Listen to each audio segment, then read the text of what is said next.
Assalamualaikum warahmatullahi wabarakatuh. Nama saya Satrio Ditama dari Manajemen Pendidikan A 2014. Saya ingin memberikan video tutorial mengenai pengolahan data, pendidikan dan penduduk di SMA dengan berbasis rasio. Sebelum memulai materi tutorial, saya ingin menyiapkan beberapa media, diantaranya video recorder berupa Camtasia Studio dan aplikasi pengolah data berupa Microsoft Excel. Langsung saja kita ke materinya.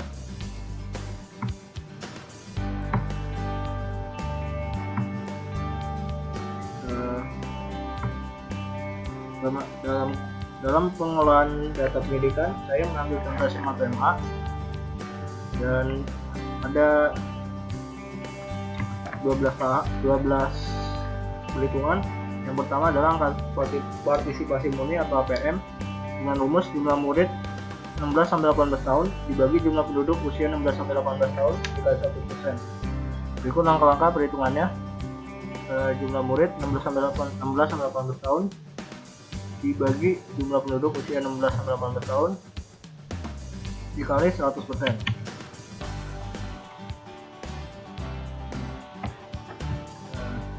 Setelah dapat angka partisipasi murni, selanjutnya adalah angka partisipasi kasar (APK) dengan rumus jumlah murid SMA atau MA seluruhnya dibagi jumlah penduduk usia 16-18 tahun dikali 100%. Langkah-langkah perhitungannya: jumlah murid SMA atau MA seluruhnya dibagi penduduk usia 16-18 tahun dikali 100%. Setelah menghitung APK, langkah selanjutnya adalah menghitung tingkat pelayanan sekolah atau TPS dengan rumus jumlah penduduk usia 16-18 tahun dibagi jumlah lembaga SMA. Langkah-langkah perhitungannya yaitu jumlah usia 16-18 tahun dibagi lembaga atau sekolah.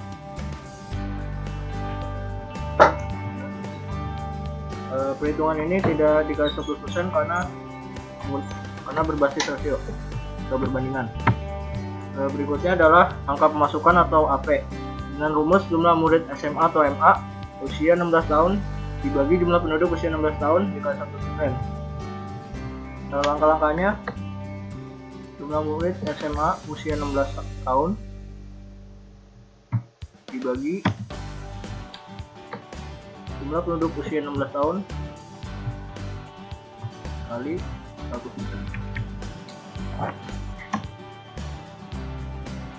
Setelah mendapatkan angka pemasukan atau AP, tahap berikutnya adalah menghitung angka murid mengulang atau AMM dengan rumus jumlah murid SMA atau MA mengulang dibagi jumlah murid SMA atau MA seluruhnya dikali 1%.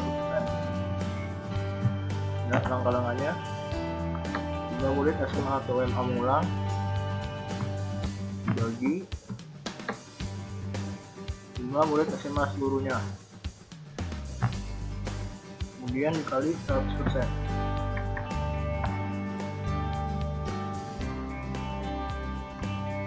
Setelah mendapatkan angka murid mengulang, berikutnya adalah menghitung angka murid putus sekolah dengan rumus jumlah murid SMA atau MA putus sekolah dibagi jumlah murid SMA atau MA seluruhnya dikali 1%. Langkah-langkahnya: jumlah siswa SMA murid putus sekolah dibagi jumlah murid seluruhnya kemudian dikali 100%. Setelah mendapatkan angka murid putus sekolah, langkah selanjutnya adalah angka lulusan atau AL dengan rumus jumlah murid SMA atau MA yang lulus dibagi peserta UN lalu dikali 100%. Langkah-langkah perhitungannya: jumlah SMA atau jumlah siswa SMA lulus dibagi jumlah peserta lalu dikali 100%. Setelah mendapatkan angka lulusan, berikutnya adalah menghitung perbandingan murid dengan kelas dengan rumus jumlah murid SMA atau MA seluruhnya dibagi jumlah kelas atau rombel SMA MA. Langkah-langkah perhitungannya: jumlah murid SMA atau MA seluruhnya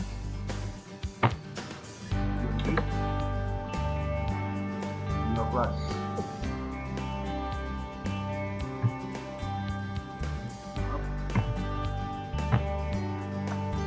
Ya, setelah mendapatkan perbandingan murid dengan kelas, langkah selanjutnya adalah perbandingan kelas dengan ruang kelas dengan rumus jumlah kelas atau rombel SMA MA dibagi jumlah ruang kelas seluruhnya.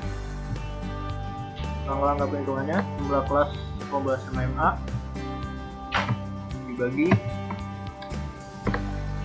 jumlah ruang kelas seluruhnya. Selesai menghitung perbandingan kelas dengan ruang kelas, berikutnya adalah menghitung perbandingan murid dengan guru. Dengan rumus jumlah murid SMA atau MA seluruhnya dibagi jumlah guru SMA atau MA seluruhnya. Langkah-langkahnya: jumlah murid SMA seluruhnya dibagi jumlah guru seluruhnya. Setelah mendapatkan perbandingan murid dengan guru, tahap berikutnya adalah beban mengajar guru. Dengan rumus jumlah kelas atau rombel SMA MA dikali 40 karena bantuannya dalam 40 dibagi jumlah guru SMA atau MA seluruhnya. Langkah-langkah perhitungannya: jumlah kelas SMA dikali 40 lalu dibagi jumlah guru. Ya, jumlah guru. Ya. Setelah mendapatkan beban mengajar guru, tahap terakhir yaitu menghitung daya tampung sekolah. Dengan rumus jumlah murid SMA atau MA seluruhnya dibagi jumlah ruang kelas seluruhnya dikali 40 lalu kemudian dikali 100%. Langkah-langkah perhitungannya: murid SMA MA seluruhnya dibagi jumlah ruang kelas seluruhnya dikali 40 karena ketentuannya 40